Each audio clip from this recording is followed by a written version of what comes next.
Okay, let's unpack this. We're diving into a really fascinating look at the U.S. China trade war today. Hmm. We're drawing on insights from an article. It's titled, "The U.S. China Trade War is More Than a Clash of Interests." Right. A key piece for understanding this. Exactly. And our mission, really, in this deep dive is to get past the sort of day-to-day headlines, tariffs, trade deficits. All that noise. Yeah, and understand the deeper forces at play. What this source tells us is really going on underneath. Absolutely. Because, when you look at the news cycle, the focus is almost always on those tangible things. Sure. Tariffs, export controls. Market access, the trade balance figures. And yeah, the source definitely acknowledges these are part of the picture. They matter. Right. I mean, from the outside, it looks like, well, a tough negotiation, doesn't it? Over economic turf, technology, strategic resources. Standard stuff. The kind of thing you'd think, okay, you hash this out in diplomatic talks or trade negotiations. Exactly.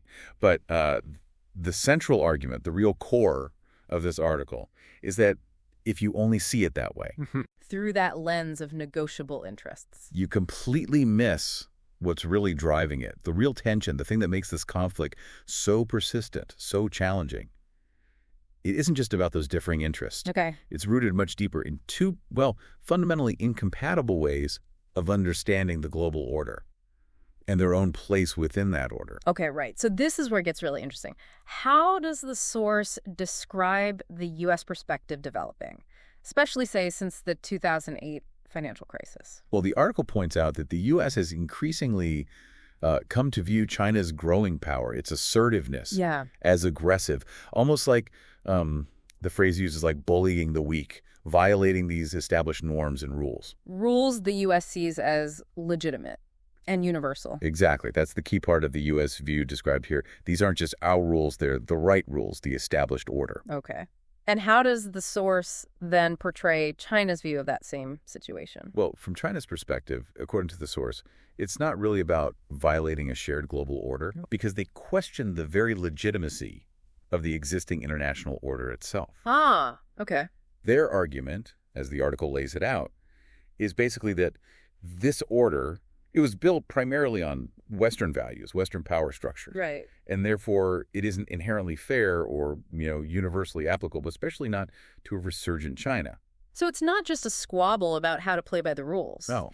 It's actually questioning if the whole game, the rule book itself, is legitimate from their standpoint. It is precisely. The source even mentions parallels, right, to past systems China rejected, like Kuomintang's constitution or even the Soviet model they first adopted, but then strategically moved away from. That's right. It draws that historical line.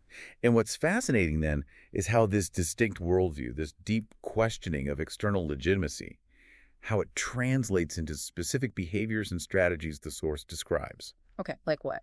For instance, the article suggests that in this kind of context, admitting policy mistakes, well, that's not really part of the narrative in the way we might expect in the West. How does the source explain that then? If a policy doesn't work out, how is it framed instead of being called a mistake?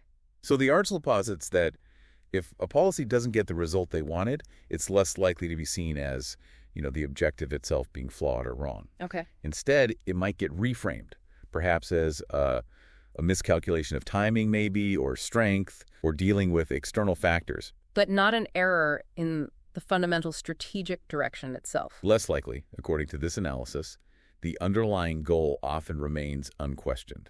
And does the source say this kind of thinking applies to how relationships are handled too, maybe with partners or allies? Yes, it does touch on that.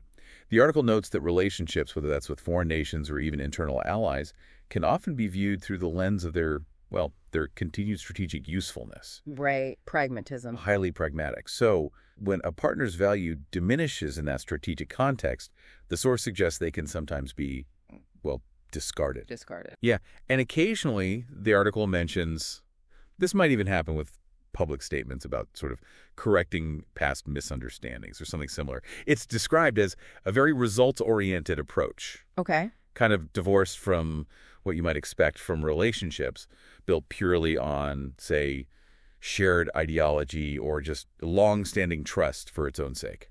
That is a very different way of looking at alliances compared to perhaps more traditional Western ideas. The source also talks about that strategy, the one often called hide your strength and bide your time.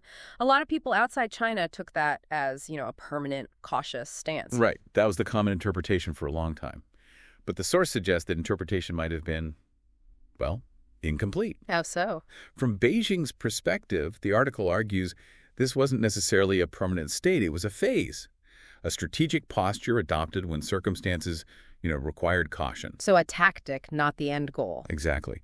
And the implication is that this phase ends. It ends when China feels its capabilities have reached a certain point, a point of confidence, which then allows it to move forward more assertively without necessarily feeling the need for apology or, backtracking on past actions taken during that hiding phase. So policy shifts, major changes in direction.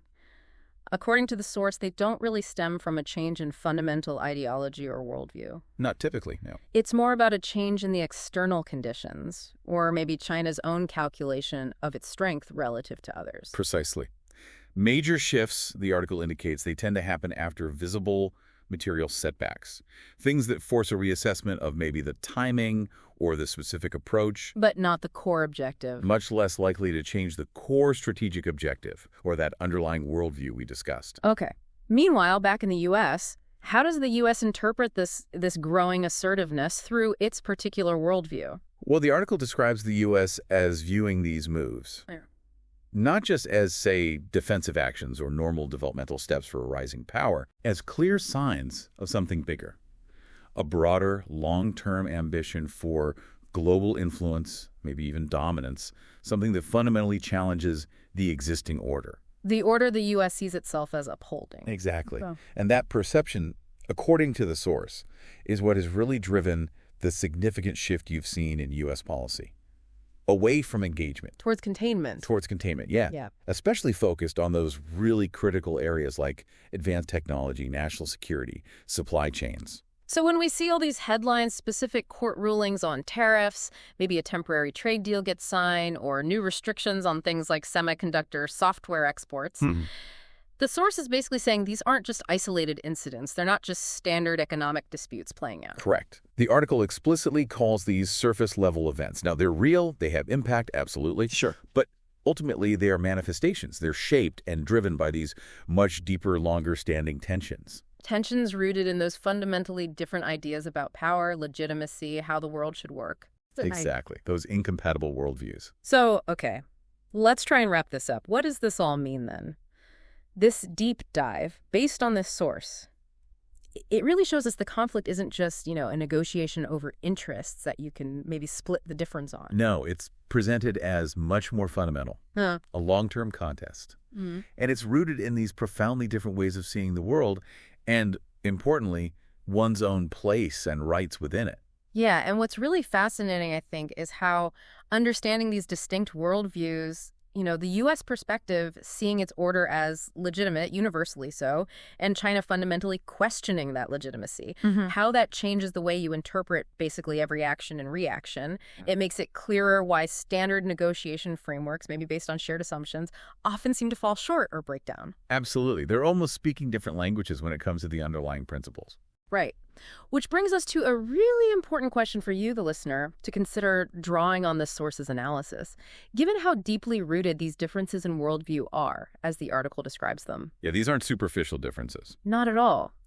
So what pathways, if any, could realistically lead towards either perhaps respecting these deeply divergent perspectives, or maybe even more challenging, building that genuinely new shared understanding the source kind of implies might be necessary down the road? That's the multi-trillion-dollar question, isn't it? If the foundations are this different, where do you even begin to build common ground? That's something to really think about.